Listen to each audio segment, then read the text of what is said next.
Северна Корея е заслужено известна като най-затворената държава в света. Трудно е да се получи истинска представа за живота там, тъй като за туристите е почти невъзможно да видят това, който местните жители не могат да правят. Характерни са персонализирани прически и странният стандарт на живот в държавата.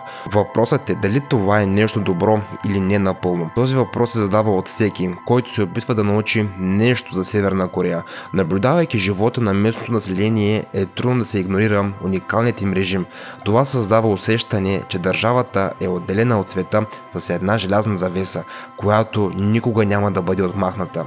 През цялото време на наблюдение, сниманите хора предоставят интересен пример не само за региона, а и за света като цяло.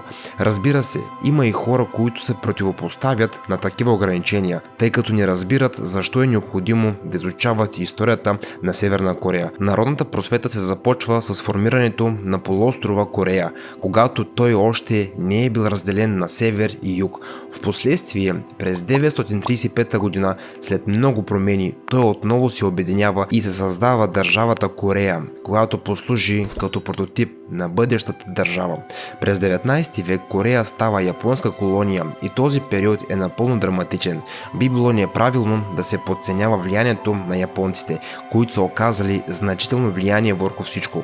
Продължителността на живота е нараснала, отворените училища са на лице и това не подлежи на коментар. В съвременна Корея културата не е просто наследство от Япония. В историята има както положителни, така и отрицателни страни. 8-годишното прочистване. Втората световна война и след нея Корея отново става свободна, но нейният късмет не е дългосрочен. Корейският полуостров е населяван от Съветският съюз и САЩ. Съветските войски окупират северната част, а САЩ южната. Разделението е било условно, а иначе двете страни не са планирали да разделят Корея, но съвсем скоро се е появила КНДР. Корейската народно-демократична република на север и Демократична република Южна Корея на юг. Следва трогателен период от конфликт между двете страни, като Северна Корея иска обединение, а Южна Корея се стреми към суверенитет и полуострова подкрепя и получава подкрепа на САЩ. След около 3 години конфликт Северна Корея осъзнава, че няма шанс за сътрудничество и се изолира от света, насочвайки се към вътрешният политически контрол. Сега минават около 70 години, през които Северна Корея се развива в закрит режим. Има интензивна цензура, култ към личността. Икономиката е в затруднение. Икономическите проблеми продължават и до днес. Севернокорейското правителство не си сътрудничи с световните финансови институции и не предоставя статистически данни. Туристите, които посещават страната, са под наблюдение. Снимките, правени там, се проверяват и одобряват от официалните лица. Северна Корея е държава, която е известна със своя изолиран режим и ограничен достъп до информация от външния свят. Въпреки това, последните години има известни промени, поява на нови модерни удобства и услуги. Гостите, които се осмеляват да посетят Северна Корея, обикновено имат ограничен достъп до информация и са под наблюдение. Телефоните се отнемат, но това се прави, за да се контролира информацията и комуникацията. Икономическото положение на страната е сложна. Държавата е инвестирала много ресурси в развитие на ядрени оръжия, което е довело до икономически затруднения и санкции от страна на международната общност. Въпреки това, има някои магазини и заведения, където хората могат да си купят храна и стоки. Ситуацията с глада, която е била на лице в миналото, се е подобрила, но все още има социални и икономически проблеми. Севернокорейците имат достъп до основни стоки, но не винаги могат да си позволят всичко. Някои продукти могат да бъдат странна комбинация, а икономическите затруднения водят до различни алтернативи. Животът в градовете може да изглежда по-тъмен и неактивен през нощта, поради ограниченията на електричеството. Въпреки това, севернокорейците се опитват да поддържат своите ежедневни задачи и обичаи. Всичко това обаче е трудно да се разбере напълно, тъй като официалната информация е подложена на цензура и контрол, а външният свят има ограничен достъп до реалната ситуация в страната. Въпреки ограниченията и забраните, които са характерни за Северна Корея, има приятни места за живеене, особено в новите области, които се изграждат. Интересно е, че хората, които не са запознати добре с културата на страната могат да видят нормална държава, а не нещо толкова затворено от света. Севернокорейското правителство често се опитва да създаде изглеждаща благоприятна картина, но в действителност състоянието на земята и живота на хората не винаги съответстват на това. Забраните и ограниченията играят важна роля в живота на хората и са част от ежедневието им. Съответно, почитта към властта е изключително важна. Жителите са задължени да почитат и уважават лидера им, Ким Чен Ун, дори след смъртта на лидера. Дори след смъртта му той ще бъде олицетворяван и уважаван. Всичко това се изразява в символи и ритуали, които са налице в страната. Севернокорейците са наистина подложени на строг контрол и наказания. Престъпниците и техните роднини могат да бъдат подложени на наказания и дори да бъдат изолирани в специални лагери. Това подчертава насочването на правителството към поддържане на властта и подчинението. Също така има и различни символи и икони, които се използват за изразяване на лоялността към властта и идеологията.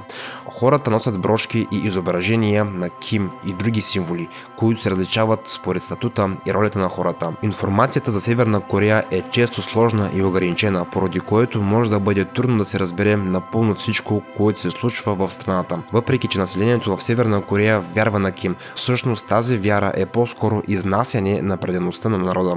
Точно поради това, дори през празничните дни правителството не разрешава хората да пътуват извън страната. Вътрешните пътувания в Република Северна Корея също остават ограничени. Интересно е, че само правителството има позволение да използва така наречения лукс ембарго. Един от аспектите на този контрол е забраната за местните жители да избират прически на свой избор. Вместо това съществува списък с одобрени държавни прически, между които хората могат да избират, обикновено от 10 до 15 варианта. Дори определени дрехи, като например дънките, са забранени.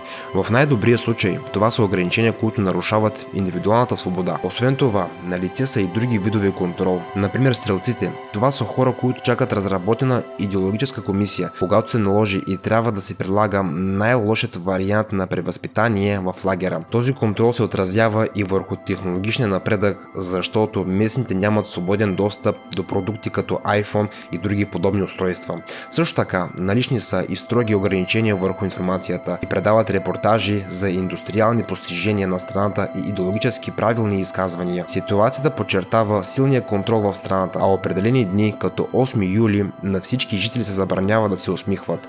Този контрол също така се разпространява и върху комуникациите и достъпа до световната мрежа, който е разрешен само на ограничен кръг хора, включително избрани правителствени служители и учени. Също важи и за шумното пиене или неуместното поведение по време на празненства, също като и за рождените дни. Нарушителите на тези правила се считат за идеологически престъпници, дори когато става въпрос за пазаруване. Не мога да не споделя и за плащане на хранителните стоки или други стоки в Северна Корея, тъй като там картите не могат да бъдат използвани заедно с валутата на Южна Корея. След като чуя за такива строги правила, се чудя какво позволява на държава с такъв режим да участва в Олимпийските игри.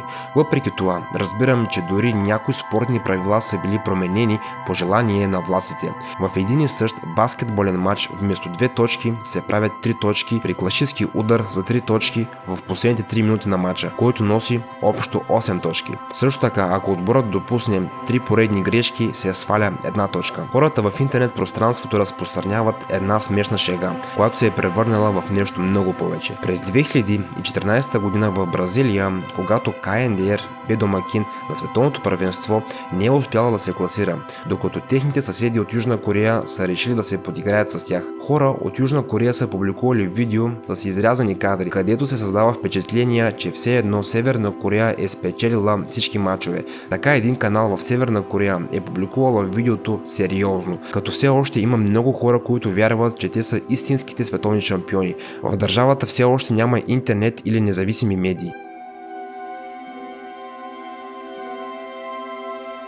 И това беше всичко, приятели. Аз бях Айхари Инфая, а на вас видеоклипа беше ли ви интересен? Кое ви хареса и кое не ви хареса? Споделете вашето мнение долу в коментарите. Предполагам, че знаете, отговарям на всеки един коментар. За мен това е удоволствие. Очаквайте съвсем скоро много нови и интересни видеа от мен. Чао, приятели, и до скоро!